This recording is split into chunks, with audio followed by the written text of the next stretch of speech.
अस्सलामुअलैकुम नाज़रीन, PC world news से मैं हूं रिदा सिंधु। फैसलाबाद डिप्टी कमिश्नर मोहम्मद अली की हिदायत पर assistant commissioner city Syed Ayub Bukhari ने ताजर तंजीमों के रहनुमाओं से मुलाकात की और 8 बाजारों में इंसदाद कोरोना SOPs के हवाले से उमूर ज़ेरे बहस आए।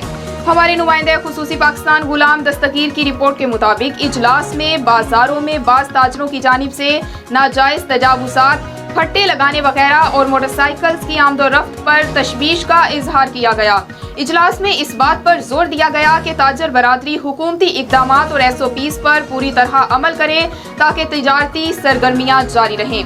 इजलास में इस बात पर भी जोर दिया गया कि तमाम ताजर हजरात तजावुज़ात और बाजारों में पार्किंग की हौसला शिकनी करें, नीज़ अपने तजारती मराकज़, दुकानात वगैरह में सैनिटाइजर, मास्क को लाजमी तौर पर इस्तेमाल करें और no mask no service policy पर अमल दरामद को यकीनी बनाएं। इजलास में सदर अंजुमन ताजरान ख्वाजा शाहिद रज़ाक सिका, जनरल सेक्रेटरी महमूद आलम जट, सदर Sheikh Amjad Aqeel, general secretary city cloth board Abbas Haider Sheikh और दीगर भी मौजूद थे।